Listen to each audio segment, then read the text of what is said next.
ஐயா வணக்கம். நாங்க வணக்கம். பேசுறது கேக்குதா? கேக்குதுங்க. நான் மொபைல்ல இருந்தே வந்துட்டேன்.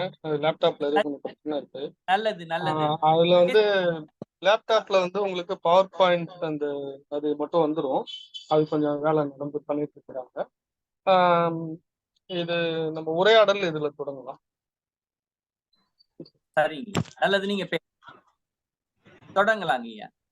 அனைவருக்கும் இனிய ஆங்கில புத்தாண்டு வாழ்த்துக்கள். இன்றைய தினம் வந்து இந்த ஆக்சுவலா இந்த இணைய வழி சந்திப்பானது கடந்த வாரமே நடந்திருக்க வேண்டிய ஒன்று. அது வந்து சில காரணங்களால், தவிர்க்க இயலாத காரணங்களால் கடந்த வாரம் என்னால் கலந்து கொள்ள முடியவில்லை.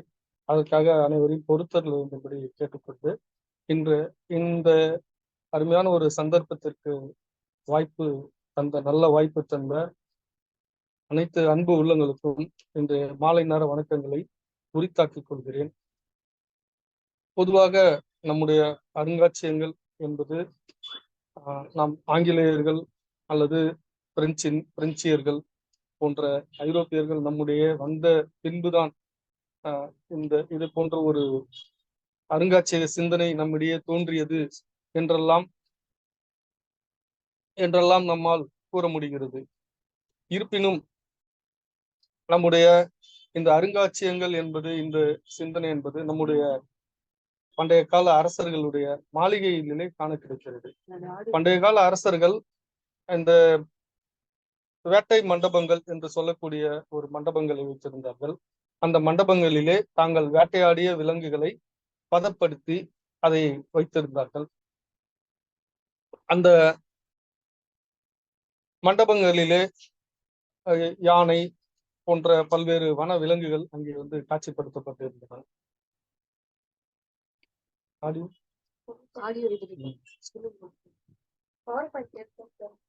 இப்போது வந்து நீங்கள் அந்த பவர் பாயிண்டை வந்து பார்க்கலாம். இந்த இவ்வாறான ஒரு சூழல் இருந்த போது ஒரு அரண்மனைக்குள்ளே ஒரு சாமானியர்கள் வந்து சென்று பார்ப்பது கடினம் என்பது நம் அனைவரும் அடைந்த செய்திதான். அப்ப அருங்காட்சியகங்களை வந்து ஒரு காண வேண்டும். அது மட்டுமல்லாமல் சித்திர மண்டபங்கள் என்று சொல்லக்கூடிய சித்திர சாலைகள் அந்த காலத்திலே இருந்தன. சித்திர சாலைகள் என்றால் மன்னர்களுடைய ஓவியங்கள், அவர்களுடைய சிறப்புகள் ஆகியவற்றை அவர்கள் அங்கே காட்சிக்கு வைத்திருந்தார்கள். அது போன்ற ஒரு நிலை வந்து அந்த காலகட்டத்திலே வந்து இருந்தது. ஆனால் தற்போது அவையெல்லாம் தற்போது அந்த நிலைகள் ஆங்கிலேயர்கள் வருகைக்கு பின்னாடி அவர்கள் அரும்பொருட்களை சேகரித்து 1824ஆம் ஆண்டு முதலாக கொல்கத்தாவில ஒரு அருங்காட்சியகத்தை ஏற்படுத்தினர். சென்னையில நீண்ட காலமாக அருங்காட்சியகம் ஏற்படுத்தப்பட வேண்டும் என்கின்ற ஒரு கோரிக்கை கிழக்கிந்திய கம்பெனியில் வைக்கப்பட்டு, அப்போது பால்கர் என்கின்ற ஒரு அதிகாரி அதற்காக சிறப்பு அலுவலராக நியமிக்கப்பட்டு, இன்றைக்கு இருக்கின்ற இந்த சென்னை அருங்காட்சியகம் 1851ஆம் ஆண்டு டிபிஐ என்று சொல்லக்கூடிய அந்த வளாகத்திலே அந்த அருங்காட்சியகமானது தொடங்கப்பட்டது. கிட்டத்தட்ட 4 ஆண்டுகள் அந்த டிபிஐயிலே இருக்கக்கூடிய Chennai literary society, Madras literary society என்கின்ற கட்டிடத்தில் அந்த அருங்காட்சியகம் செயல்பட்டு வந்தது. ஆனால்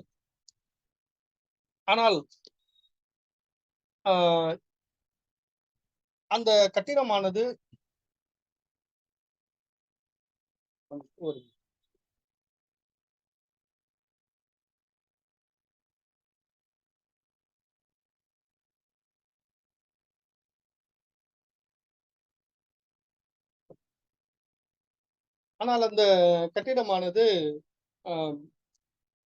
இடம் போதவில்லை. அதனால் வந்து தற்போது இருக்கின்ற இந்த பாந்தியன் கட்டிடம் என்று சொல்லக்கூடிய இந்த கட்டிடத்தை விலைக்கு வாங்கி இதிலே இந்த அருங்காட்சியகத்தை வைக்கக்கூடிய ஒரு நிலை வந்து தொடங்கியது.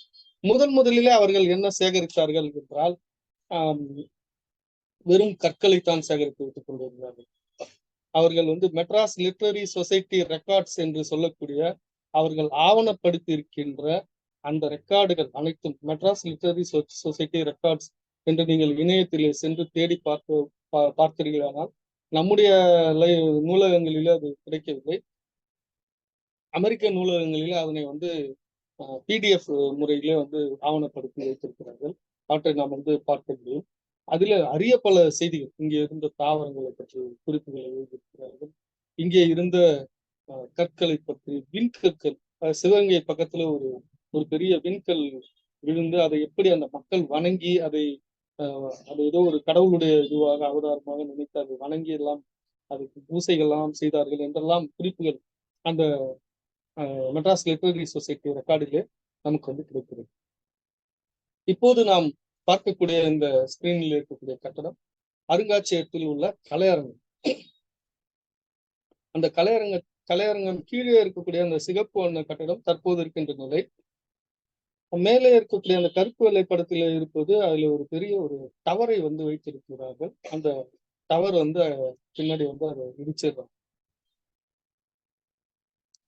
இப்ப அருங்காட்சியகங்கள் என்றால் என்ன, அது பற்றி ஒரு சின்ன விளக்கம். அருங்காட்சியகங்கள் என்பது மனித குல எச்சங்கள் மற்றும் அவற்றின் தகவல்களை பொதுமக்களுக்கு தருகின்ற வகையிலே அதனை சேகரித்து, பொருட்களை சேகரித்து பாதுகாத்து ஆவணப்படுத்துவது மட்டுமல்லாமல் இனிய முறையிலே, தெளிவான முறையிலே காட்சிப்படுத்துதல் செய்து அந்த பணிகளை செய்கின்ற ஒரு மகத்தான ஒரு நிறுவனமாகும். இந்த அருங்காட்சியகம் சமுதாயம், பொருளாதாரம் மற்றும் அரசியல் சார் அறிவியல், தொழில்நுட்பம் மற்றும் சுற்றுச்சூழல் வளர்ச்சி போன்றவற்றின் வாயிலாக கல்வி பணிகளை தொடர்ந்து நிறைவேற்றி வருகிறது என்று யுனெஸ்கோ வந்து வரையறை செய்திருக்கிறது. அருங்காட்சியகத்தின் பணியானது ஒரு மகத்தான பணியாகும். பொருட்களை சேகரிப்பது மட்டுமல்லாமல் அருங்காட்சியகம், என்னுடைய ஆங்கிலத்திலே நான் சொல்வதனால், museum is a connecting corridor which connects past to present and helps to travel the future.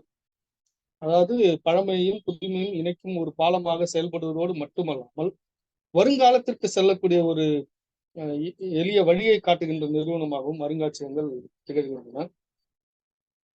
தற்போது நாம் பார்ப்பது அருங்காட்சியகத்தின் நுழைவாயிலாகும். இது இந்த கட்டட நுழைவாயில் வழியாகத்தான் நாம் வந்து உள்ளே சென்று அருங்காட்சியகத்தை காண வேண்டும். இந்த இந்த இந்த சுவர் அமைப்பு இதெல்லாமே வந்து 1900 ஆண்டுகளிலேயே அந்த அமைக்கப்பட்டது. தற்போது இந்த சுவற்றில் இருக்கக்கூடிய இது தூய்மைப்படுத்துகின்ற பணி வந்து நடைபெற்று வருகிறது. இதற்காக தமிழ்நாடு அரசு நிதி ஒதுக்கீடு செய்து இந்த பாரம்பரியமிக்க சுற்றுச்சுவற்றினை பாதுகாத்து வருகிறது.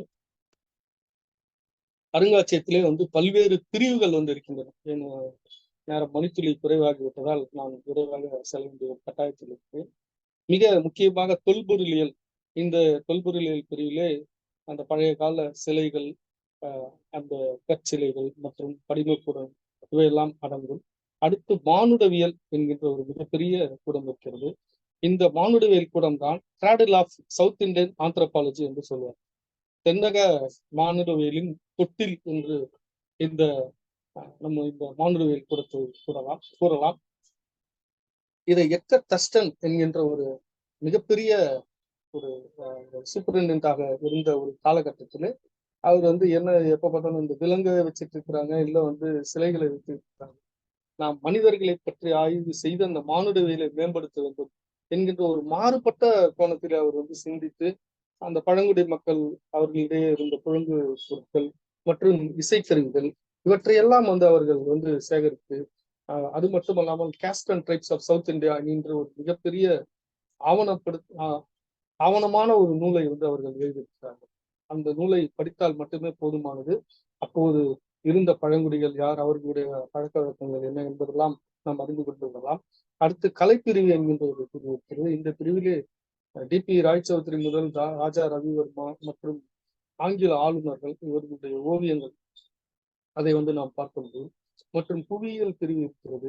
இந்த புவியியல் பிரிவிலே அமோனைட்ஸ் என்று சொல்லக்கூடிய அந்த புதை உயிர் படிவங்கள் பாசிட்ஸ் அதை வந்து நாம் காண முடியும்.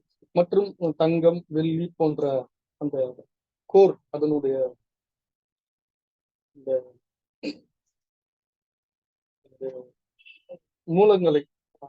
மூலப்பொருட்களை நாம் காண முடியும். நாணயவியல் பிரிவை சொல்லவே வேண்டாம், அது மிக ஒரு சிறப்பான ஒரு நாணய பிரிவு இந்த துறையில் இருக்கிறது. சங்க காலம் முதல் இந்த punch mark coin to present day coin என்று சொல்லலாம். சங்க காலம் முதல் தற்காலம் வரையிலே இருக்கக்கூடிய அனைத்து நாணயங்களையும், அனைத்து வகையான அரச வம்சங்கள் வெளியிட்ட நாணயங்களையும் இங்கே வந்து நாம் காணலாம். மேக்னா கார்ட்டா என்று சொல்லக்கூடிய ஒரு மேக்னா கார்ட்டாவின் ஒரு நகல் இந்தியாவிலே ஒரே பிரதி என்று நம்பப்படுகிறது. அது இந்த சென்னை அருங்காட்சியகத்தில் இருக்கிறது. அதை தவிர சிறுவர் அருங்காட்சியகம், சிறுவருக்காக என்று சிறப்பான ஒரு அருங்காட்சியகம். சிறுவர்கள் வந்து தங்களுடைய அந்த அறிவியல் திறனை வளர்த்துக் கொள்வதற்காக அங்கு ஒரு அருங்காட்சியகம், சிறுவர் அருங்காட்சியகம் அமைக்கப்பட்டிருக்கு. இதை தவிர விலங்கியல் பொருட்கள் கொண்ட ஒரு அருங்காட்சியகம் ஒரு பிரிவு இருக்கிறது. இந்த விலங்கியல் பிரிவிலே அனைவரையும் கவர்வது ஒரு பெரிய திமிங்கலத்தின் ஒரு எலும்புக்கூடு. அது ஏறக்குறைய 62 அடி நீளமுடைய ஒரு எலும்புக்கூடு. இந்த எலும்புக்கூட்டிலே அது 100 அடிகள் வரைக்கும் அந்த திமிங்கலமானது வளரும். அதனுடைய நாக்கிலே ஒரு 50 பேர் வந்து அமர்ந்து ஒரு சின்ன ஒரு கூட்டத்தை வந்து நடத்தி விடலாம். அவ்வளவு பெரிய ஒரு பாலூட்டி இனம். Ever lived biggest mammal, biggest animal in the world என்று அதை சொல்லலாம். ஈவன் வந்து அது டைனோசரை விட மிகப்பெரிய ஒரு விலங்கு இப்போதும் நம்மிடையே வந்து வாழ்ந்து கொண்டிருக்கிறது அந்த திமிங்கலம். அதனுடைய ஒரு எலும்புப்பட்டை காணலாம். அதே போன்று 1888ஆம் ஆண்டு நமக்கு வந்த ஒரு பெரிய யானை, அமிர்தி என்கின்ற இடத்துல வந்த ஒரு யானையினுடைய அற்றுப்போன விலங்குகள் என்று சொல்ல வகையிலே மலபார் சிவெட் என்கின்ற தற்போது அற்றுப்போன ஒரு விலங்கினத்தை வந்து நம்ம வந்து படப்படுத்தியிருக்கிறோம். அது மட்டுமல்லாமல் பிங்க் கேட்டட் டக் என்று சொல்லக்கூடிய ஒரு முற்றிலும் அற்றுப்போன ஒரு இனம்.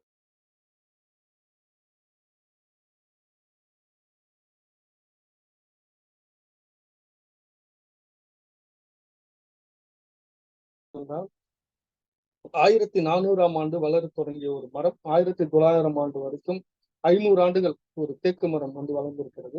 அதனுடைய விட்டமானது ஏறக்குறைய ஒரு 8-9 அடி இருக்கும். அந்த விட்டத்தை வந்து ஆண்டு குறிப்புகள் போட்டு, அதாவது மரமானது ஒவ்வொரு ஆண்டும் ஒவ்வொரு வளையத்தை வந்து வெளியிடும்.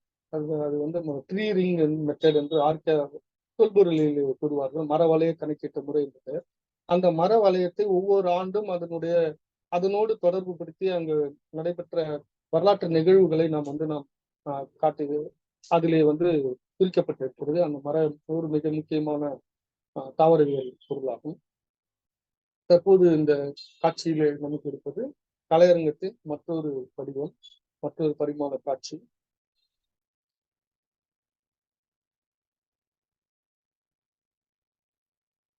இப்போ தற்போது சென்னை மட்டுமல்லாமல் 23 மாவட்ட அருங்காட்சியகங்கள் வந்து செயல்பட்டு வருகிறது.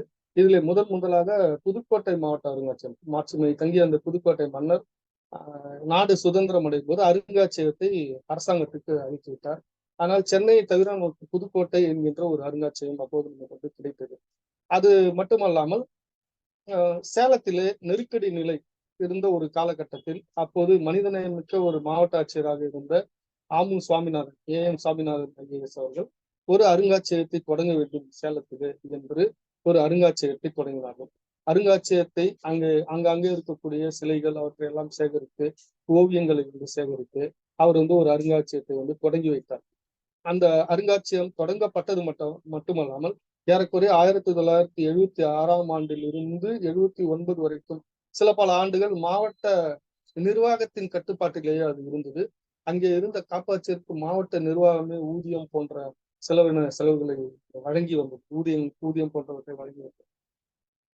அதற்கு பிறகு சேலம் அருங்காட்சியகம் வந்த பிறகு, அதாவது நம்முடைய தமிழகத்தின் முதல் அருங்காட்சியகம் ஆங்கிலேயர் காலத்திலே ஆங்கில ஏகாதிபத்தியால் தொடங்கப்பட்டது என்றால், இரண்டாவது அருங்காட்சியகமாக இருந்த புதுக்கோட்டை அருங்காட்சியகம் மாட்சிமை தங்கிய புதுக்கோட்டை மன்னர்களால் நமக்கு பரிசாக வழங்கப்பட்டது என்ற நிலையில், மூன்றாவதாக உள்ள சேலம் அருங்காட்சியகம் மக்களுக்காக பணியாற்றிய ஆமு சுவாமிநாதன் என்கின்ற ஒரு மாவட்ட ஆட்சியரால் தொடங்கப்பட்டு 23 மாவட்டங்களில் இன்றைக்கு அருங்காட்சியகம் தோன்றுவதற்கு ஒரு காரணமாக இருந்தது சேலம் அருங்காட்சியகம் என்றால் அது ஒரு மிகையாகாது. இன்றைக்கு 23 மாவட்டங்களில் அருங்காட்சியகங்கள் செயல்பட்டு வருகின்றன. இதுல கிட்டத்தட்ட ஒரு 7 மாவட்டங்களுக்கு மேலாக சொந்த கட்டிடத்திலே வந்து இயங்கி வருகின்றன. ஊட்டி, உதகமண்டலம், புதுக்கோட்டை மற்றும் கடலூர் போன்ற இடங்களிலே இருக்கக்கூடிய அருங்காட்சியகம் சொந்த கட்டடங்களிலே இயங்கி வருகின்றன. எஞ்சிய மாவட்டங்களில் இருப்பவை வாடகை கட்டடங்கள் இயங்கி வருகின்றன. இதிலே 3 ஆண்டுகளுக்கு முன்பு தொடங்கப்பட்ட 2020ஆம் ஆண்டு தொடங்கப்பட்ட நம்முடைய அரியலூர் அருங்காட்சியகமானது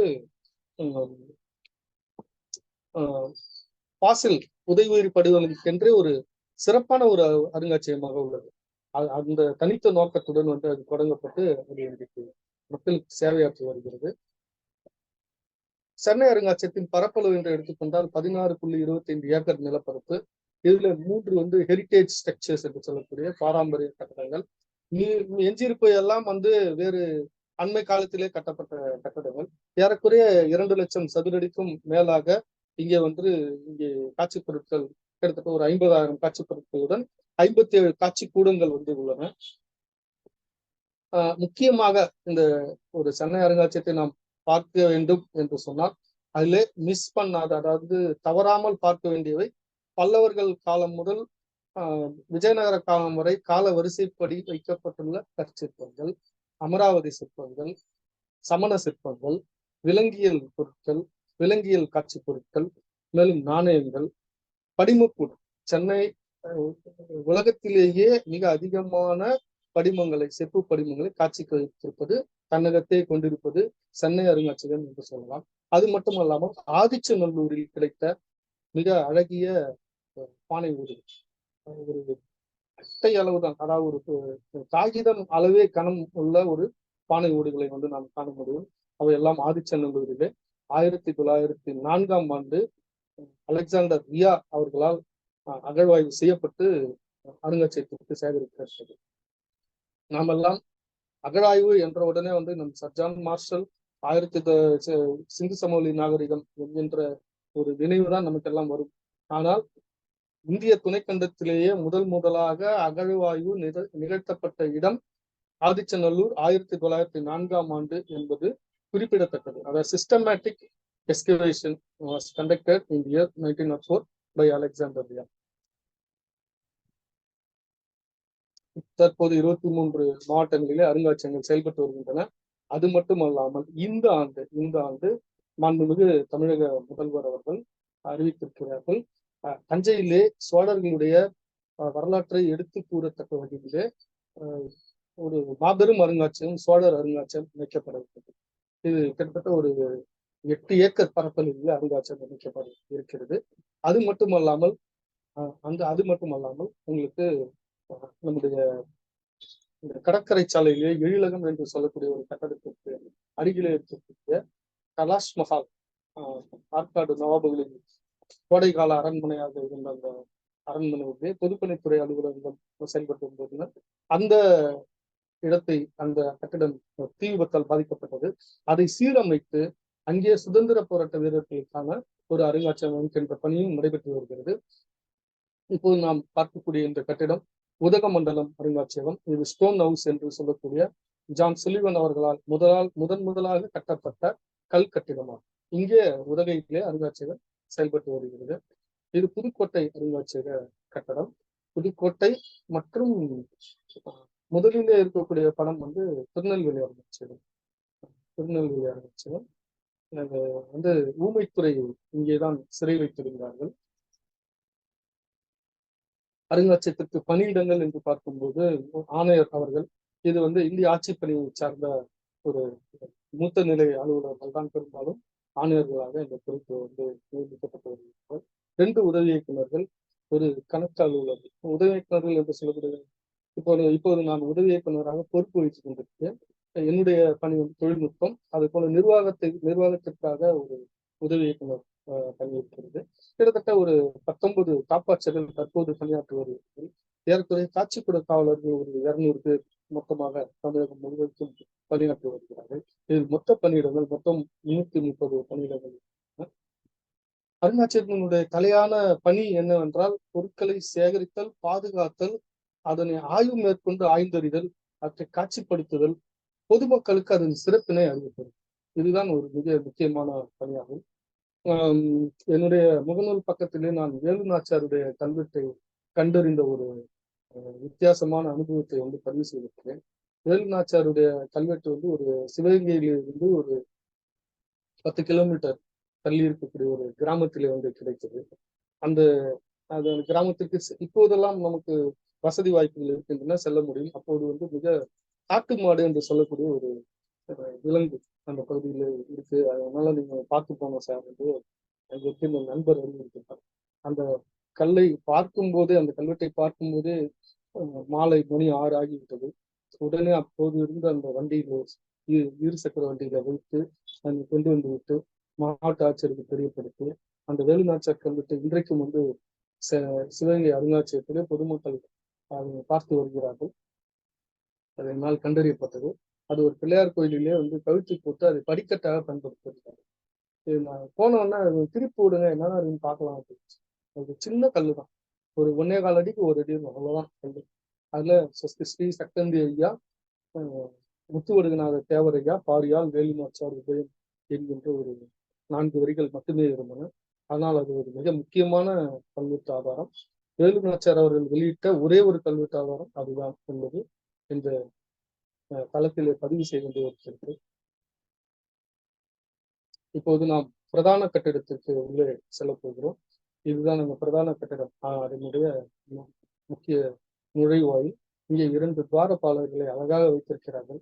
இப்போது நாம் எந்த அருங்காட்சியகம் சென்றாலும் நம் பல்லவர்கள், சோழர்கள் என்றால் கலந்துதான் வந்து வைத்திருப்பார்கள். ஆனால் சென்னை அருங்காட்சியகத்திலே பல்லவர்களுடைய சிலை, அதனைத் தொடர்ந்து முற்கால சோழர்கள், அதனைத் தொடர்ந்து பிற்கால சோழர்கள், அதற்கு அடுத்தபடியாக விஜயநகர காலம், தற்காலம் என்று இவையெல்லாம் இந்த சிலைகளினுடைய அமைப்பானது முகபாவங்களாகட்டும், ஆடை அலங்காரங்களாகட்டும், அவை எவ்வாறு ஒவ்வொரு காலத்திலிருந்து மற்றொரு காலத்திற்கு வேறுபாடு அடைகின்றன. உதாரணமாக பல்லவர் காலத்திலே முகம் நீளமாகவும், உதடு ஆனது ரொம்ப தடிமனாகவும் வந்து இருக்கும், மூக்கு தட்டையாக. ஆனால் சோழர் காலத்தில் சற்றே இதெல்லாம் வந்து மாறத் தொடங்கும். இந்த மாற்றத்தை நாம் வந்து மிக தெளிவாக அதை பார்த்த மாத்திரத்திலேயே தெரிந்து கொள்ளத்தக்க வகையிலே இவற்றை வந்து அந்த காலத்திலே 1940களிலே இந்த கூடம் வந்து அமைக்கப்பட்டிருக்கிறது. 1940 இவ்வளவு பெரிய ஒரு கான்கிரீட் கட்டிடத்தை வந்து அந்த காலத்தில் அமைத்திருக்கிறார்கள். இதற்கு எதிர்ப்புறத்திலே தென்னிந்தியாவிலே இருக்கக்கூடிய அனைத்து பகுதிகளிலிருந்தும் விஜயநகர, அதாவது மற்ற மாநிலங்களிலிருந்து சொல்லலாம், அவர்கள் வந்து இதற்கு பல்லவர்களுக்கு சமமான ராட்டிரக்கூடர்கள் காலம், சோழர்களுக்கு சமமான ஒய்சலர் காலம், இவற்றையெல்லாம் அங்கே காட்சிப்படுத்தியிருக்கிறார்கள். மேலே வந்து கல்வெட்டுகள் வந்து காட்சிப்படுத்தப்பட்டிருக்கின்றன. அதற்கு மேலே செப்பேடுகளுக்கு என்று ஒரு தனித்த கூடம் இருக்கிறது. ஏறக்குறைய ஒரு 10 செப்பேடுகள், பல்லவர் கால செப்பேடுகள் முதல் பாண்டியர், சோழர், விஜயநகர கால செப்பேடுகள் வரைக்கும் ஆங்கிலேயர்கள் கூட வந்து செப்பேடுகளை வெளியிட்டிருக்கிறார்கள் அந்த காலத்திலே. அந்த செப்பேடுகள் எல்லாம் அங்கே வந்து காட்சி கொடுக்கப்பட்டிருக்கின்றன. இதில் மிக அனைவரது கவனத்தையும் ஈர்க்கக்கூடியது திரு-இந்தளூர் செப்பேடு. செம்மொழி மாநாடு நடப்பதற்கு சில நாட்களுக்கு முன்னால் தான் கிடைத்தது. அப்போதைய முதல்வராக இருந்த டாக்டர் கலைஞர் அவர்கள் அதை பார்த்து அதை வந்து அந்த செம்மொழி மாநாட்டிலே காட்சிப்படுத்த வேண்டும் என்று தெரிவித்தார்கள். அது செம்மொழி மாநாட்டிலே அது வந்து பாடித்து வைக்கப்பட்டது. இப்போது நாம் பார்ப்பது சோழர்கள், முற்கால சோழர்கள் அந்த காலத்தில் இருந்த சிற்பங்கள். இதை நீங்கள் அருங்காட்சியகத்தில் நேரடியாக வந்து பார்த்தால் மிக சிறப்பாக இருக்கும். இது பிற்கால சோழர்களுடைய சிற்பங்கள். இந்த வேறுபாட்டை நாம் தெளிவாக அறிந்து கொள்ளத்தக்க வகையில் அப்போது எங்களுக்கு MS சண்முகம் ஐயா IAS அவர்கள் ஆணையராக இருப்பார்கள். அப்போது நான் அந்த வேறுபாடுகள் எல்லாம் சொல்லிக் கொண்டது. சுந்தரராஜன், நீங்க சொல்றீங்க இது எழுதி வந்து ஒரு போர்டா போட்டுருங்க என்று வந்து பணித்தார். இப்போது அதை வந்து நாங்கள் அதை எழுதி அதை வந்து ஒவ்வொரு சிற்ப தொகுதிக்கும் என்னென்ன வேறுபாடுகள் என்பதையும் வந்து இங்கே காட்சிகளை வைத்திருக்கிறோம். இது ஐயனார் சிற்பம், சோழர் காலம். மிக நேர்த்தியான படிக்கட்டுகள். நேரே காட்சியளிப்பது சூரியன் சிற்பம். 2 பக்கத்திலும் விஜயவாடாவில் இருந்து கொண்டு வந்த துவாரபாலர் சிலை வைக்கப்பட்டிருக்கிறது. சங்கநிதி, பத்மநிதி அந்த படிக்கட்டில வைக்கப்பட்டிருக்கிறது. இந்த யானை ஆங்கிலேயர் காலத்திலும் மிக அழகாக இது காட்சி அமைப்பு செய்திருக்கிறார்கள். நாகக்கற்களை வந்து வைத்திருக்கிறார்கள். நாகங்கள் எகிப்தியர்களாகட்டும், சீனர்களாகட்டும் அனைவருமே வந்து உலகம் முழுவதும் வழிபடப்படுவது நாகங்கள். இந்த நாகங்கள் ஏன் வழிபடப்படுகிறது என்றால், நாகங்கள் இல்லை என்றால், அதாவது பாம்புகள் இல்லை என்றால் எலிகள் வந்து அதிகமாகிறது. எலிகள் அதிகமாகிவிட்டால் உணவே நமக்கு கிடைக்காது. எல்லாத்தையுமே வந்து எலியை சாப்பிட்டு இருக்கோம். ஸோ ஒரு நாடு நன்றாக இருக்க வேண்டும் என்றால் அதற்கு வந்து பாம்புகள் அவசியம், அவற்றை காப்பது அவசியம். அதுபோல காடு நன்றாக இருக்க வேண்டும் என்றால் புலிகளை காப்பது அவசியம்.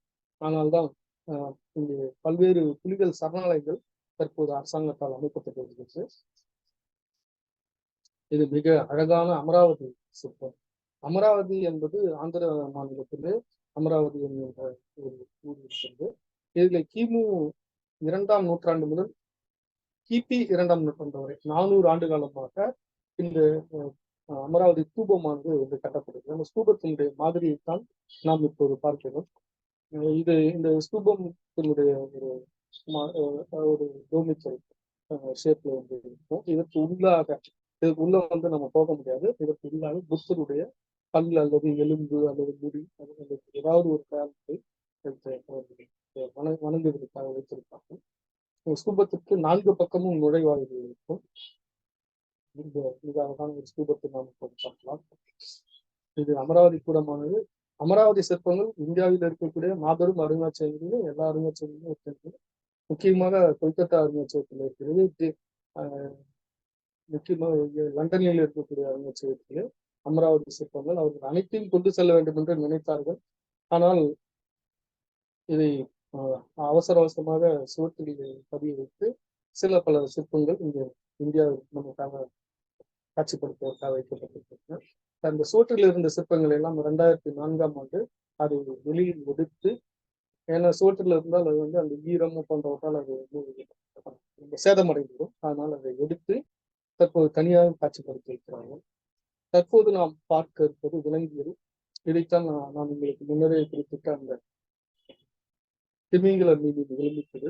இது கிட்டத்தட்ட 62 அடி நீளம். இது 1874ஆம் ஆண்டு மேங்களூரில் கரைவது. மேங்களூர் எங்க இருக்கு? சென்னை இருக்கு. இதை வந்து கோர்ப்பது ஆர்டிகுலேஷன் என்று சொல்வார். இந்த எலும்புகளை மிக நேர்த்தியாக கோர்ப்பது ஒரு கடினமான செயல். இப்ப இருக்கிற ட்ரில்லர் அப்ப கிடையாது. மேல அது வந்து ஒரு கப்பல்களை கட்டக்கூடிய அந்த ஸ்டீல் ராடை வைத்து கட்டியிருக்கிறது. இருக்கின்ற பொருளை வைத்து மிக அழகாக வந்து செய்திருக்கிறார்கள். இன்றைக்கு இதெல்லாம் செய்ய முடியுமா என்று பார்த்தால் கூட கடினமான செயலாகும். சில விலங்கியல் காட்சிகள். இந்த வலது ஓரத்திலே, சிறையினுடைய வலது ஓரத்தில் இருக்கக்கூடிய பறவை, இது வந்து இந்தியன் கிரேட் பஸ்டர்ட் என்று சொல்றது. இது ஏறக்குறைய அழியும் நிலையிலே இருக்கு.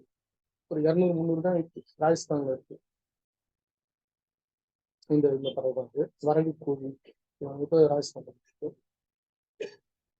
அந்த மூலையிலே, இடது பக்க மூலையிலே ஆட்காட்டி என்கிற ஒரு பறவை இருக்குது. இதைத்தான் வீரப்பன் வந்து ஒரு கூண்டுல வந்து வச்சிருப்பாரு. வனவிலங்கு மனித நடமாட்டம் இருந்தால் அது வந்து எச்சரிக்கை செய்கிறது. விலங்கியல் பொறுத்தவரை பறவைகளை இருக்கக்கூடிய காட்சி. இதுதான் மிகப்பெரிய அந்த யானை அமிர்தி என்கின்ற இடத்துல 1888ஆம் ஆண்டு வந்து கொண்டு வரப்பட்டது. இதைத்தான் எட்கர் தர்ஸ்டன் அப்போதைய தன்னுடைய குறிப்பிலே எழுதியிருக்கிறார். பெரிய யானை பெரிய மீன், இது ரெண்டும் வந்த பிறகு அருங்காட்சியகத்தில் நிறைய கூட்டம் வருகிறது என்று அவர் வந்து எழுதியிருக்கிறார். இப்போ இந்த காட்சி அமைப்பு வந்து இப்ப நல்லா வந்து மேம்படுத்தி அனைத்து பாலூட்டி இனங்களை வந்து காட்சி, புலி, சிங்கம் இவற்றையெல்லாம் வந்து காட்சிகள். ஒரு பழைய புகைப்படம். பாம்புகள். நீங்க வந்து சென்னை அருங்காட்சியகத்துக்கு வந்தீங்கன்னா முதல்ல தோன்றின இது வந்து ஊர்வனம் தான் வந்து முதல்ல தோன்றுச்சு. அதனால ஊர்வனக்கூடம் வந்து முதல்ல இருக்கும். அதை தொடர்ந்து பறவைகள், அதற்கு பிறகு பாலூட்டிகள். இந்த ஆர்டர்ல தான் வந்து அவங்க வந்து வச்சிருக்காங்க. இதுல வந்து பாம்புகள்ல விஷமுள்ள பாம்புகள், விஷமற்ற பாம்புகள் வந்து இருக்கு.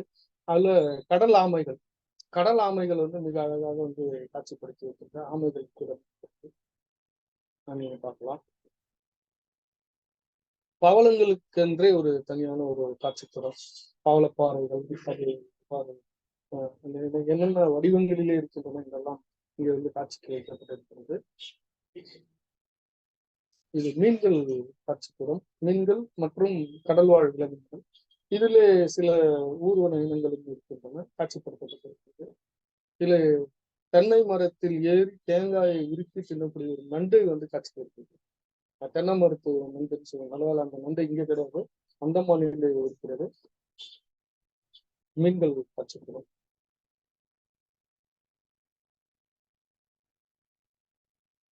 இந்த ஷார்ப்ஃபிஷ் என்கின்ற இந்த மீன் வந்து ஒரு 1880ஆம் ஆண்டுகளில் ஒரு கட்டுமரத்தை துளையிட்டது. அந்த துளையிட்ட கட்டுமரத்தையும் வந்து இங்க காட்சி போட்டு இந்த மீன் கீழே தான் அந்த கட்டுமரம் இருக்கு. அருங்காட்சியக வளாகத்திலே வந்து பழந்தண்ணி வௌவால்கள் என்று சொல்லக்கூடிய ஃப்ரூட் ஈட்டிங் பேர்ட்ஸ் கிட்டத்தட்ட ஒரு 1000கணக்கிலே இது வந்து இருக்காங்க. இதை நீங்க பார்க்கலாம்.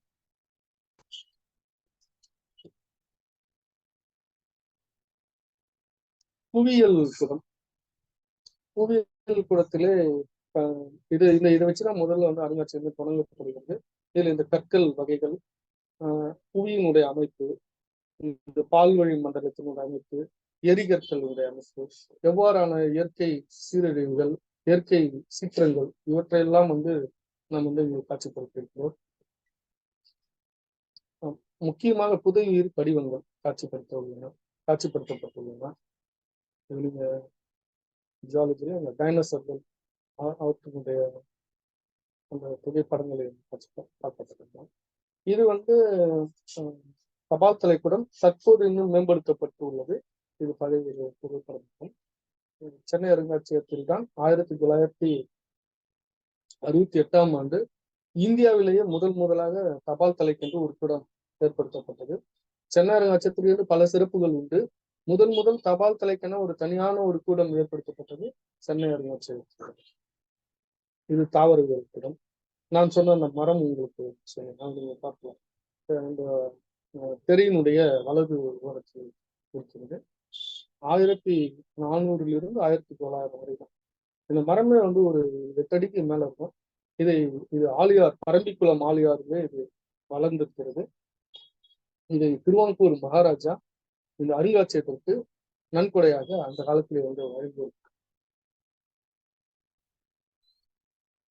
சில தாவரவியல் காட்சி அமைப்பு. தற்போது இந்த கட்டடம் மத்திய அரசினுடைய நிதி நன்கையினால் சீரமைக்கப்பட்டு வருகிறது.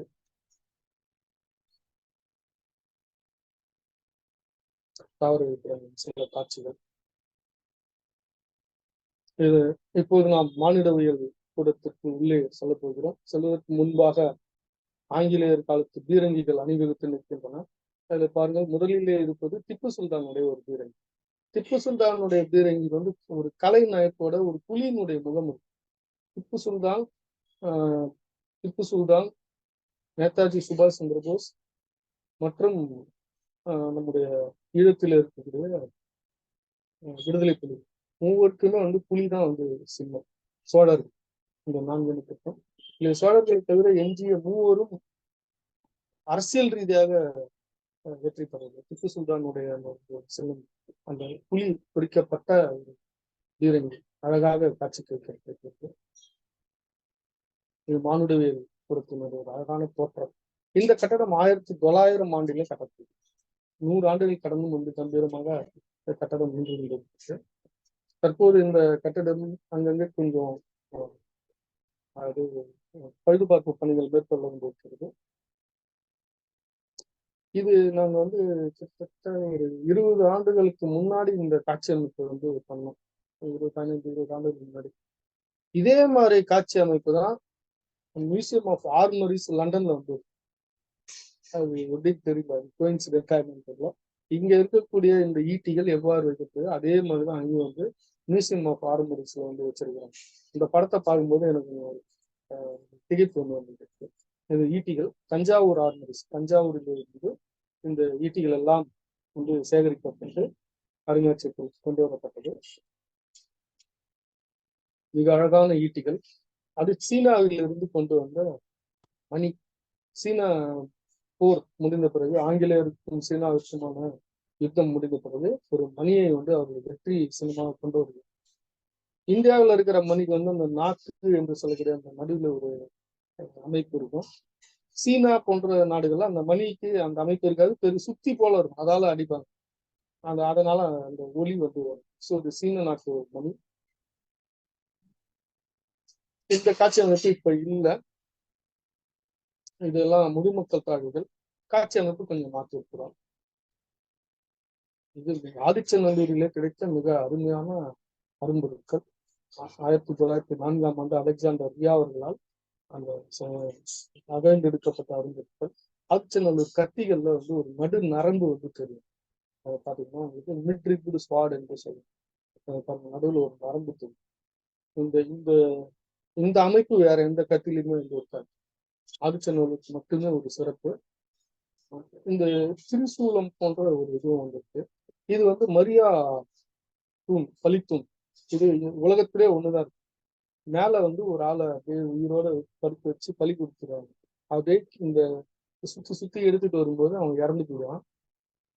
இந்த அவன் இறக்கும்போது அவனுடைய அந்த ரத்தமானது மண்ணுல விழுந்துருக்கும். அதை எடுத்து போட்டா மஞ்சள் நல்லா விளையும் அப்படின்றது ஒரிசால இருந்த கொந்தர் பழங்குடியினோட ஒரு நம்பிக்கை. அதனால அவங்க கிட்ட இருந்து கொண்டு வந்து கைப்பற்றி. இது இது ஆயுதங்கள் காட்சிக்கூடம். இதுல துப்பாக்கிகள். அப்ப அதுல எல்லாமே மசில் லோடிங் கன்ஸ் என்று சொல்றது. ஒரு முறை லோட் பண்ணா திருப்பி லோட் பண்றதுக்கு டைம் ஆகும். இதை வச்சுதான் அவங்க வந்து நம்ம மற்ற இந்தியாவும் வச்சு கொடுத்தோம்.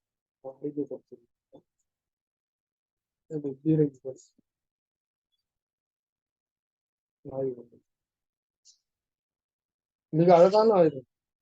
எல்லாம் பாத்தீங்கன்னா இதுல சிவாஜி அப்சல் கானை கொள்வதற்கு பயன்படுத்திய புலி நகம் என்று சொல்லக்கூடிய ஒரு கருவி. அந்த கருவினுடைய ஒரு மாதிரி வந்து இங்க இருக்கு. சென்னை அருங்காட்சியகத்துல இருக்கு. கத்தி, கட்டாரிகள், வில் அம்பு இதெல்லாமே இருக்கு. இது வந்து வில் அம்பு, கோடரி, கதை, இந்த ஆயுதங்கள்லாம் வந்து அருமையான ஆயுத சாமி. இந்த ஆயுத தொகுப்பு வந்து நம்ம சென்னை அருங்காட்சியகத்துல. அது தவிர சிறந்த இசைக்கருவிகள் வந்தாங்க சென்னை அருங்காட்சியகத்துல. சேகரிக்கிறது நரம்பு இசைக்கருவிகள், அடி இசைக்கருவிகள், குழல் இசைக்கருவிகள் என்று சொல்லுவது 3 இசைக்கருவிகளும் 3 வகைப்பாடுள்ள இசைக்கருவிகள் வந்து இது ஒரு யாழ், மயூர யாழ் என்று சொல்வது ஒரு யாழினுடைய மாதிரி.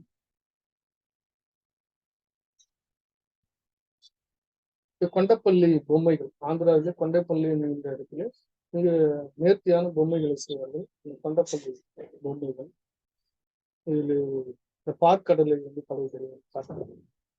இது கேரளத்திலே மந்திர பாவைகள். ஒரு ஆளை பிடிக்கலன்னு இந்த பில்லி சூழ்நிலாம் வச்சிருவாங்கன்னு சொல்லுவாங்க. அது போல ஒருத்தர் ஒரு ஆளுடைய அந்த பொம்மையை வந்து செய்து அதை மீது ஆணி எடுத்து கடல்ல போட்டுருவாங்க. இது கிட்டத்தட்ட ஒரு ஆள் உயரம் இருக்கு. இன்னும் 2 பொம்மை வந்து இது கேரளாவில் இருக்கக்கூடிய இந்த பச்சை கத்தி ஸ்திரீ தாடி என்று சொல்லக்கூடிய இந்த கதகளி பார்த்தோம். இதுல பச்சை கத்தி ஸ்திரீ தாடி தான் வந்து வில்லன் கேரக்டர். இந்த 4 சிலைகள் இருக்கிறது. அடுத்து சென்னை அரங்காட்சியத்தில் மிக சிறப்பு மிக்க ஒரு படிமப்படம். இன்னும் ஒரு 10 நிமிஷத்துல முடிச்சிடலாங்க. இதுதான் வந்து பிரஸ்டீஜியஸ் கேலரி என்று சொல்லலாம். இந்த படிமப்படத்திலே நடராஜர் இந்த காட்சி வந்திருக்கிறது. நடராஜருடைய இந்த மேலகம் வந்து ஆணவம், கண்மம், மாயை இந்த மும்மலங்களை வந்து குறிக்கும். இதுக்கு வந்து சப்ரஷன் அல்லது அடக்குதல் என்று சொல்லலாம். அதற்கு மேலாக இவருடைய இடதுகரமானது பாதங்களை காட்டுகிறது. என்னை சரணடை என்பதை குறிக்கும் விதமாக இதை காட்டுகிறது. இது வந்து சரண்டர் என்று சொல்லக்கூடிய 2வது நிலை. 3வதாக உள்ள வலது கரத்திலே உள்ள அபயக்கரம். இது வந்து அபயம் அளிப்பதை வந்து குறிக்கிறது. ப்ரொடெக்ஷன், அபயத்தை குறிக்கிறது. 4வதாக இந்த அனல், இடது கரத்திலே ஒரு அனல் தீப்பொறி பிழம்பு இருக்கிறது. இந்த தீப்பிழம்பானது சுட்டு எரித்தல், பாவங்களை சுட்டு அழித்தல் போன்ற ஒரு நிலையை குறிப்பதாக இருக்கிறது. இது வந்து சப்ரஷன், சரண்டர் என்ற ஒரு நிலையை குறிப்பதாக இருக்கிறது. அதற்கு அடுத்ததாக கையில் இருக்கக்கூடிய உடுக்கையானது கிரியேஷன், படைத்தலை வந்து குறிக்கிறது. 5 வந்து குறிக்கிறது. சென்னை அரங்கத்தின் மிக சிறப்பான ஒரு படிமம் அர்த்தநாரீஸ்வரர். பூப்பையன் உத்தம சோழி என்கின்ற ஒரு இளவரசி திருவெண்காட்டு கோயிலுக்கு செய்து அளித்த ஒரு படிமம். இது வந்து கிபி 11ஆம் நூற்றாண்டு. இந்த சிலையை பார்த்தீங்கன்னாலே ஆண் பாதி பெண் பாதியாக வந்து மிக அழகாக நேர்த்தியாக செய்திருக்கும். இது வந்து பார்வதி வந்து சாய்ந்திருப்பது போன்ற ஒரு தோற்றம் வந்து இருக்கும். ஆனா பின்னாடி பார்த்தா நேரம் நிக்கிற மாதிரி, அதுக்கு ஒரு தொடர்பே இல்லாத போல ஒரு சூழ்நிலை வந்து இருக்கும். பாருங்க,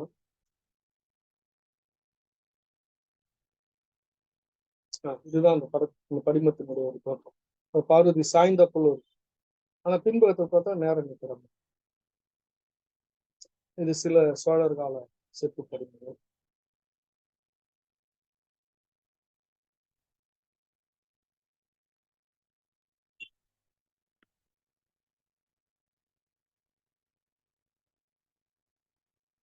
சமண படிமங்களுக்கு இருக்கும். சமண பௌத்த படிமங்களும் நம்முடைய அருங்காட்சியகத்தில் இருந்து இருக்கின்றன.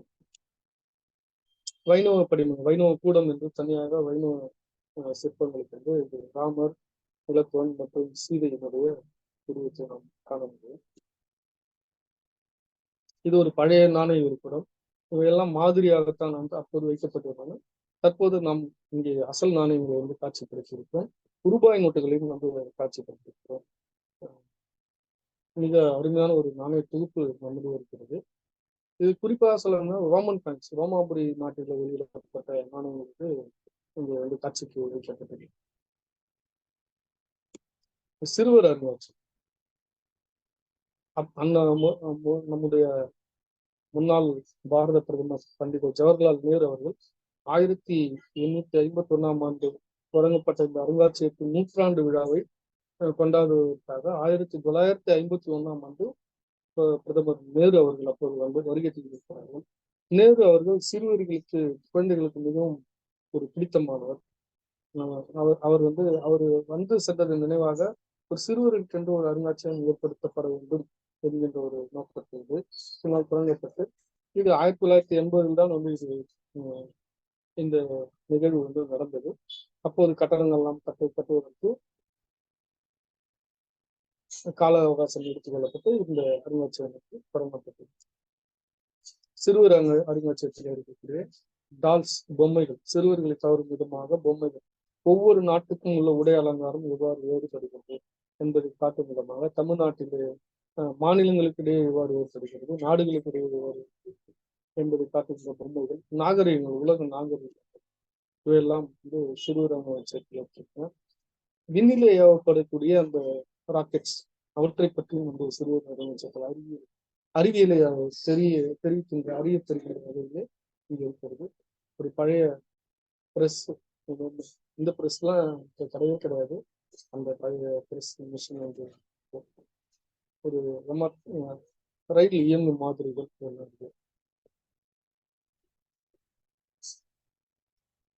இதுதான் தேசிய கலைக்கூடம். இந்த கட்டடம் 1906ஆம் ஆண்டு தொடங்கப்பட்டு 1909ஆம் ஆண்டு முடிக்கப்பட்டது. 3 வருஷத்துல முடிச்சிருக்காங்க. இந்தோ சராசனி கட்டடக்கலையினுடைய ஒரு சிறப்பு அம்சம். இந்த கட்டடத்தை மட்டும் நம்ம உற்று பார்த்தோம்னா எங்க டெல்லியில இருக்கக்கூடிய ஒரு கட்டடம் மாதிரி தெரியும்.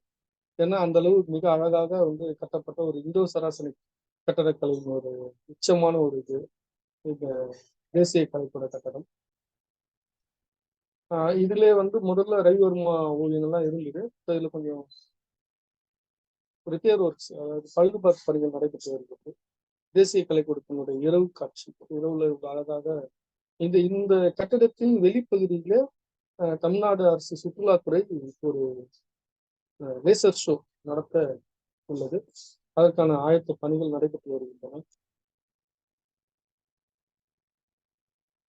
ஆங்கில ஆளுநர்கள் ஃபர்ஸ்ட் இருக்கிறது தான் வில்லியம் பெண்டிங். வில்லியம் பெண்டிங்னாலே நமக்கு ஞாபகம் வந்துடும். அவர் தான் அந்த சதியை வந்து ஒழித்தார். அந்த வில்லியம் பெண்டிங், கார்ன்வாலிஸ் போன்ற மிகப்பெரிய ஆங்கில ஆளுநர்கள். அந்த காலத்துல புகைப்படம் வந்து கிடையாது. அதனால இவங்க என்ன செய்யறாங்கன்னா, அவங்க ஆட்களை அங்கிருந்த ஓவியர்களை வந்து தெரிவித்து அவர்களை தங்குவதற்கு ஏற்பாடுகளும் செய்து இந்த ஓவியங்களை வரைவதற்கு இவங்களா மாடலாக நிற்கிறாங்க. நின்று இந்த ஓவியங்களை வந்து வரைகிறார்கள். இதனுடைய ஓவியத்தினுடைய உயரம் 10 அடிக்கு மேல இருக்கும். மிகப்பெரிய ஓவியம் இது. மிக ராஜா ரவிவர்மாவின் நேர்த்தியான ஓவியம். ஏறக்குறைய ஒரு 8 முதல் 10 ஓவியங்கள் இருக்கின்றன. இவை எல்லாமே வந்து இந்திய அரசாங்கத்தின் treasure, declared as national treasure. இது சகுந்தலையினுடைய ஓவியம். சகுந்தலைன்னு ஏதோ நம்ம அந்த வட இந்தியா கேரக்டர் அது போல இருக்கும். ஆனா இங்க வந்து தென்னிந்திய பாணி வந்து கொடுத்திருக்காரு. இது வந்து ஒரு கேரளா லேடி அவங்க நிக்கிற மாதிரி ஒரு இருக்கும். இது சென்னை அருங்காட்சியகத்தினுடைய ஒரு சின்ன தோட்டம், பார்வையாளர்கள் மகிழ்ச்சி ஒரு தோட்டம். இப்ப இது இன்னும் கொஞ்சம் மாடிஃபை பண்ணிருக்கோம். இத்துடன் வந்து இந்த உரையை வந்து நிறைவு செய்திருக்கிறேன். இப்ப வந்து சென்னை அருங்காட்சியகம் மட்டும்தான் பார்த்தோம். இன்னும் 23 மாவட்ட அருங்காட்சியகங்கள் இருக்கும். இந்த அருங்காட்சியகத்தினுடைய ஒவ்வொரு பிரிவை பத்தியுமே ஒவ்வொரு நாள் பேசலாம். தொல்லியல் பிரிவுன்னு எடுத்துக்கிட்டா அதை வந்து ஒரு நாள் பேசலாம், நாணயவியல் ஒரு நாள் பேசலாம், விலங்கியல் ஒரு நாள் பேசலாம். அப்படின்னு பார்க்கும்போது ஏறக்குறைய நீங்க ஒரு 20 நாட்கள் வந்து கொடுத்தா கூட சென்னை அருங்காட்சியகத்தின் அருமை பெருமைகளையும் அதனுடைய சிறப்புகளையும் பேசுவது என்பது முடியாத ஒரு விஷயம். ஒரு 10 நாளைக்குள்ளதான் முடிச்சிடலான்றதுலாம் நடக்காது. அது போல வந்து பார்வையிடுவது என்பதும் வந்து ஒரு முற்று பெற்ற ஒரே நாள்ல பார்த்துட்டுலாம் போயிட முடியாது. சதாசிவ கோரட்சகர் என்று ஒருத்தர் இருந்தார். அவர் வந்து பாம்பே பிரின்ஸ் ஆஃப் வேல்ஸ் மியூசியத்தினுடைய ஒரு இயக்குனராக இருந்தவர். அவர் வந்து படிப்பு கொடுத்து வருவாரு. ஒரு 3 சிலை பார்ப்பார். ஒரு நாள் ஃபுல்லா ஒரு நாள் முழுக்க வந்து எடுத்துக்காரு. அந்த மாதிரியான ஒரு சிறப்பான ஒரு அப்சர்வேஷன் அவர்கிட்ட. அவர் மாதிரிலாம் நம்மளால பார்க்க முடியாது. அவர் அந்த ஒரு சிலையை பார்க்கறது 2 மணி நேரம் எடுத்துக்காரு.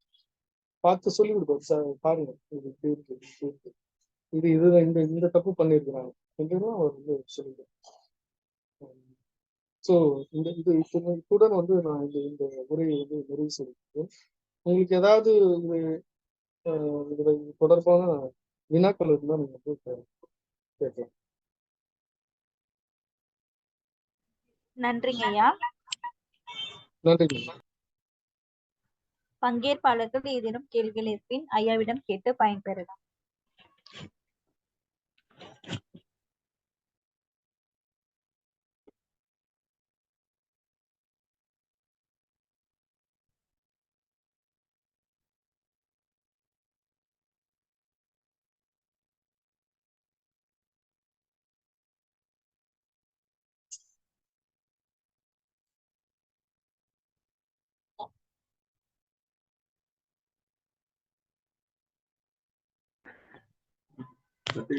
பங்கேற்பாளர்கள் ஏதேனும் கேள்விகள் இருப்பின் ஐயாவிடம் கேட்டு பயன்பெறலாம்.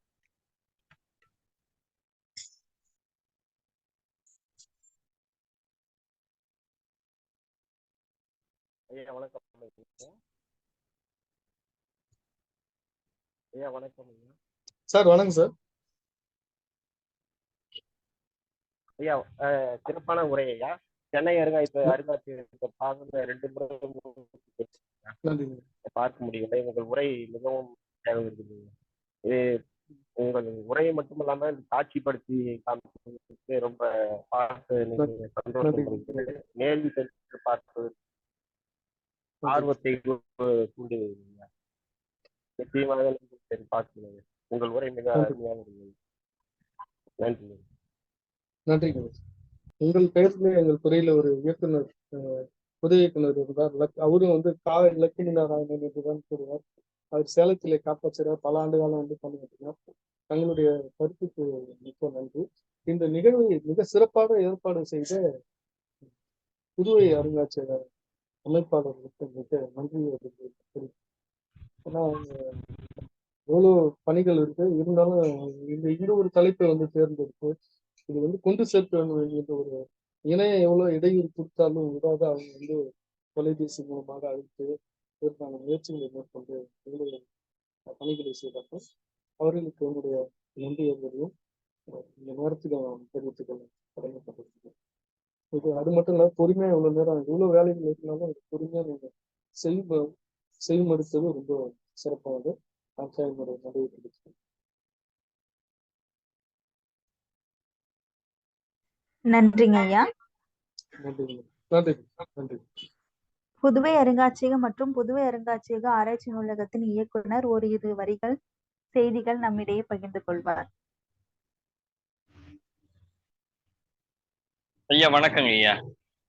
ஐயா வணக்கம். வணக்கங்க ஐயா. மிக மகிழ்ச்சியான செய்திங்க ஐயா. நீங்க அருமையா தொகுத்து கொடுத்துட்டீங்க. ஏராளமான செய்திகள் சென்னை அருங்காட்சியகம் மட்டும் இல்லாம பல நிலைகளை தொடர்புபடுத்தி பிற மாவட்ட அருங்காட்சியகங்களையும் பிற மாநிலங்கள்ல இருந்து கொண்டு வரப்பட்ட பொருள்களையும் வெளிநாட்டுல இருக்கிற செய்திகளையும் அழகா தெரிவிச்சிட்டீங்க ஐயா. ரொம்ப சிறப்பா இருந்தது. கொஞ்சம் நமக்கு இணைய சிக்கல் ஒரு பெரிய தடையா இருந்தது. அடுத்தடுத்த நிலைகள்லயும் நம்ம அதை சரிப்படுத்திக் கொள்ளலாங்க ஐயா. நீங்க சரி. தொடர்ந்து பேசணுங்க ஐயா, நிறைய செய்திகளை பகிர்ந்து கொள்ளணுங்க ஐயா.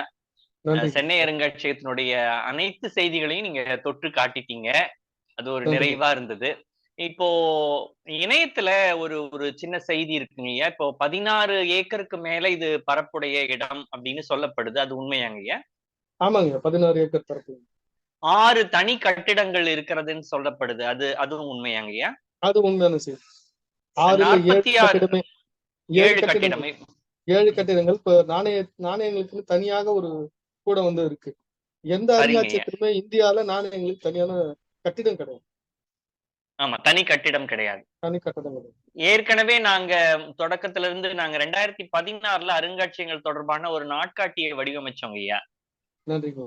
அப்போ வடிவமைக்கும் போது சென்னை அருங்காட்சியகத்தினுடைய நிறைய செய்திகளை நாம அதுல படங்களா காட்சிப்படுத்தி இருக்கிறோம். இதுல இந்த பால்பூர்னுடைய 1801 இருந்து 1809 வரை ஃபர்ஸ்ட் ஆபீஸ் இன்சார்ஜா இருந்தவருடைய படம் வெளியில இருந்தது இல்லையாங்கய்யா? அது உள்ள ஆமா, வெளியில கேலரி கொண்டு இப்பயும் போயிருக்கு. இல்ல இப்பயும் வெளியில தான் இருக்கு ஐயா. ஆனா நீங்க இப்ப காட்சிப்படுத்தினதுல ஒரு அழகான ஒரு படங்கள் காட்சிப்படுத்தினதுல அது உள்ளேயும் ஒரு பால்பூருடைய படம் ஒண்ணு இருக்காங்கய்யா? இல்ல இப்ப நான் உங்க காமிச்ச இந்த பவர் பாயிண்ட்ல அது இல்ல. பட் இப்ப காட்சி கூடத்துல பால்பூரை பார்த்துட்டு தான் நீங்க உள்ளே போக முடியும். அவர்தான் சரிங்க முதல் சரிங்க சரிங்கய்யா சரிங்கய்யா. சிறப்பா இருந்ததுங்கய்யா. நீங்க சொல்லுங்கய்யா. அவர் பேர்ல ஒரு ரோடு வந்து கீழ்ப்பாக்கத்துல வந்து பால்பூர் ரோடுன்னு ஒரு ரோடு இருக்கு. அருமை அருமை அருமைங்க. இவர் வந்து சென்னை அருங்காட்சியகத்துக்கு மட்டும் இல்ல, பெங்களூர்ல இருக்கிற அருங்காட்சியகத்துக்கு இவர் தான் முதல் அதிகாரியா இருக்காரு. இவர் வந்து என்ன பண்ணிருக்கிறாருன்னா, நீங்க யார் வேணாவது பொருட்களை அனுப்பலாம். அதுக்கான அந்த தபால் செலவு, அஞ்சல் செலவுகளை அருங்காட்சியகமே ஏற்றுக்கொள்ளும். அது மட்டும் இல்லாத அருங்காட்சியகம் வந்து நம்ம இன்றைக்கு வெறும் அருங்காட்சியகம் மட்டும்தான் இங்க இருக்கு. ஆனா முதல்ல விலங்கியல் காட்சி கூட இங்கதான் இருந்திருக்கு. ஜூ வந்து இங்கதான் இருக்கு. அது இல்லாத ஒரு சிறந்த மீன் காட்சியகம் அக்வாரியமும் வந்து இருந்திருக்கு. இந்த ஜூ தான் அப்புறம் வந்து நம்ம சென்ட்ரல் ஸ்டேஷன் பக்கத்துல இருக்கக்கூடிய மை லேடிஸ் பார்க்ன்ற இடத்துக்கு வந்து போயிடுது. அதாவது இன்றைக்கு அந்த உள் விளையாட்டு அரங்கம் இருக்கக்கூடிய பகுதி அங்க போயிடுது. அதுக்கப்புறம் மண்டலத்துக்கு வந்து போயிடுது. அதனாலதான் ஆந்திரால இருந்து வர்றவங்க இது சச்சினா காலேஜ், அதாவது அவங்க என்ன சொல்லுவாங்க, செத்த காலேஜ்னு மியூசியத்து செத்த காலேஜ், ஜூ வந்து உயிர் காலேஜ்னு சொல்லுவாங்க. இன்னைக்கு சென்னையில இருக்கக்கூடிய பல கொஞ்சம் வயதானவங்க வந்து செத்த காலேஜா, எங்க வேலை பாக்குறீங்க, செத்த காலேஜ்னு கேட்பாங்க. சோ அந்த சொல்லாடல் வந்து வந்துருச்சு. அது அந்த ஆந்திரால இருந்து வர்றவங்க அது எடுத்த ஒரு சொல்லாடல். இது சென்னை மாகாணமா இருந்ததுனால நமக்கு வந்து ஒரிசால இருக்கக்கூடிய அரும்பொருள் வந்து கிடைச்சிருக்குது. அப்ப இருந்து ஆங்கிலேயர்கள் மிக சிறப்பாக ஒரு தேடுதலை வந்து மேற்கொண்டு பெஷாவர்ல இருக்கக்கூடிய பொருளை கூட நம்ம வந்து வச்சிருக்கோம். பாகிஸ்தான்ல இருக்கக்கூடிய பெஷாவர் பொருட்களையும் வந்து வச்சிருக்கோம். நம்மள்ட்ட அந்த காந்தாரா ஆர்ட் கேலரியும் இருக்கு இல்லைங்கய்யா? ஆமாங்க, அதான் அந்த காந்தாரா ஆர்ட் கேலரி தான் பெஷாவர்ல கொண்டு வந்து வச்சிருக்காங்க. சரிங்க சரிங்க, சிறப்புங்க ஐயா. நீங்க தொடர்ந்து நிறைய பேசணுங்க ஐயா. நாம அடிக்கடிக்கு தொடர்ந்து உங்களுடைய நிகழ்வுகளை ஏற்படுத்தி கொடுக்குறோங்க ஐயா. நல்லதுங்க ஐயா. நல்லது. நன்றிங்க ஐயா. நன்றிங்க ஐயா. நன்றி உரை பகுதி. நன்றியுரையினை வழங்க புதுவை அருங்காட்சியக ஆராய்ச்சி நூலகத்தின் நூலகர் செல்வி சீவாவேலு அவர்களை அழைக்கின்றேன். வணக்கம். உலக அருங்காட்சியகங்களில் தனி சிறப்புடைய அரும்பொருட்களை கொண்ட அருங்காட்சியகமாக விளங்கும் சென்னை எழும்பூர் அருங்காட்சியகத்தின் உதவி இயக்குநராக விளங்குகின்ற தாங்கள் சென்னை அருங்காட்சியகத்தை பற்றிய ஒரு விரிவு விளக்கமான உரையினை நிகழ்த்தியமை பெருமைக்குரியது. இது மட்டுமல்லாமல் தமிழ்நாட்டின் பல அருங்காட்சியகங்களை எடுத்துக்காட்டி அது தொடர்பான சிறப்பு கூறுகளையும் விளக்கி தெளிவுபடுத்தியமை மிகவும் பயனான செய்தி. மேலும் அயல் மாநில அரும்பொருட்களையும் பன்னாட்டு அரும்பொருட்களையும் தொடர்பு படுத்தி பேசியமை சிறப்பிற்குரியது. நன்றிங்க ஐயா. நன்றிங்க. மேலும் நிகழ்வில் பங்கு பெற்ற அனைவருக்கும் புதுவை அருங்காட்சியகம் சார்பில் நன்றி தெரிவித்துக் கொள்கிறேன். நன்றி, வணக்கம்.